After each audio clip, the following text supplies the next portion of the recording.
Being on the down low is certainly not a new phenomenon. Here to talk about the history of this notion and how Mr. C may be shaping the conversation within the Black community is film producer Proteus Spann. He's currently working on a series of films and a musical about homosexuality within the African American community.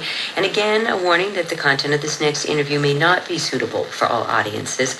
Proteus, I'd like to welcome you to the program, and I know that this is one of those ideas that's hard to pin down to an exact point in time, but in your opinion, when did being on the down low start to be recognized as a common occurrence? The down low phenomenon really started, I would say, back in like 1990, 91, 92, 93. It became very popular in the Black community by an author by E.Lynn. He first published a book called Invisible Life that dealt specifically with African American men living on the down low. But of course, especially at that time, the early 90s, Black men were not the only ones in this country who were being discriminated against for being gay. Can you talk a little bit about what makes homosexuality different within the Black community? It's more difficult for a Black man because we have to answer to our family, to the church. I think it's harder for a Black man to come out of the closet or to even say that he's gay or bisexual. Only recently, I feel as though that I've been true to myself, that I've accepted the fact that I'm a gay, bisexual man.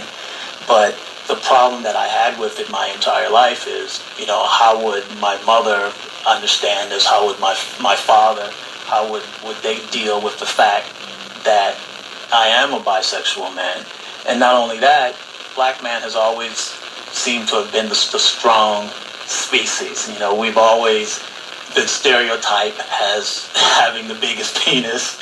We've always been wanted, but yet we've been emasculized recently in society because a lot of Black men are in prison, and a lot of the Black men or homosexual Black men that you see on the big screen are in dresses. They're not still considered just your average, quote-unquote, normal, regular Black men. You mean like the Big Mamas, those kind of films? Yeah, like the Big Mamas and like the Tyler Perry characters. Well, it seems like the pop culture, and on both ends of the spectrum, I mean, you look at that rap and hip-hop culture, you look at all of the famous Black sports stars, it seems like there really is on the other end, too. You really got to be a manly man, if you're African-American. Is that part of the situation as well, do you think? That's definitely part of the situation because we've always had to be strong. We always had to be the breadwinner. I feel as though if you have Black men who are coming out of the closet or who are accepting their sexuality, like Mr. C, he's in the hip-hop culture. He's a strong Black man. And by him coming out, I listened to the interview, he didn't really come out. He's accepting the fact that he has sex on the side with a transsexual. But I think it would have been even more of a potent confession if he had just came out and said that he was a gay man or a gay or a bisexual man. Well, let's actually listen to some of that interview with Mr. C. Here he is once again talking with the station's program director, Ebro Darden. And again, a warning to listeners, this does contain some graphic material. But that's you. And I know that I'm still in denial because I know that I love women. Any woman that's been with me know that I love women.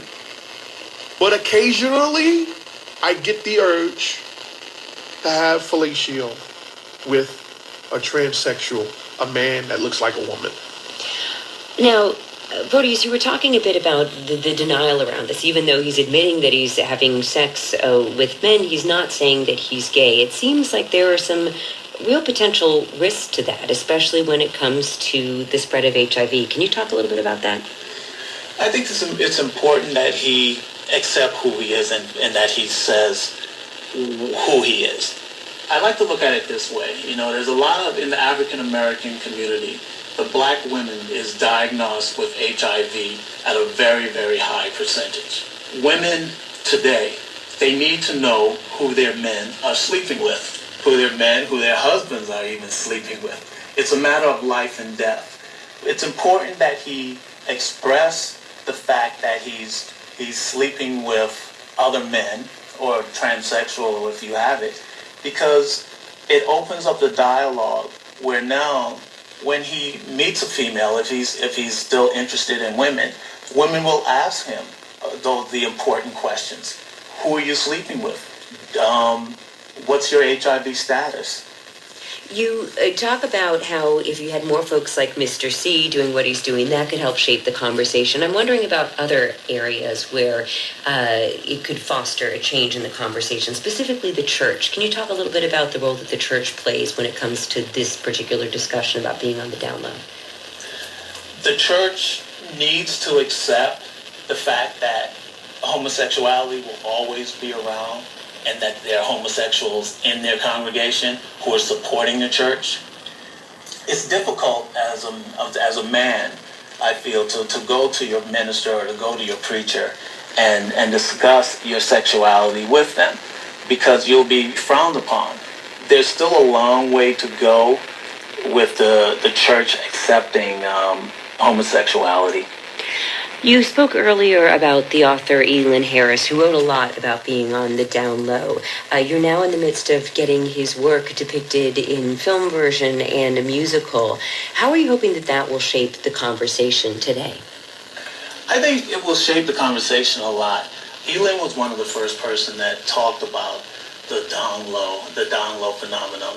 A lot of his fan base, he was a 12-time New York Times best-selling author, but 70% of his audience, the people who bought his books, were straight black women.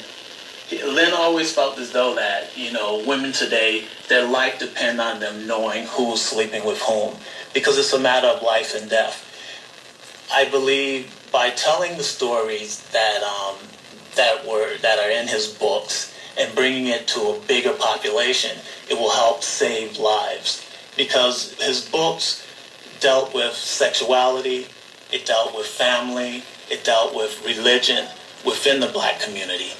And it's a story that's part of the African American culture that hasn't really been told, that you don't see on the big screen. Well, we wish you the best of luck in telling it. Producer Proteus Spann, thank you very much for joining us. Thank you.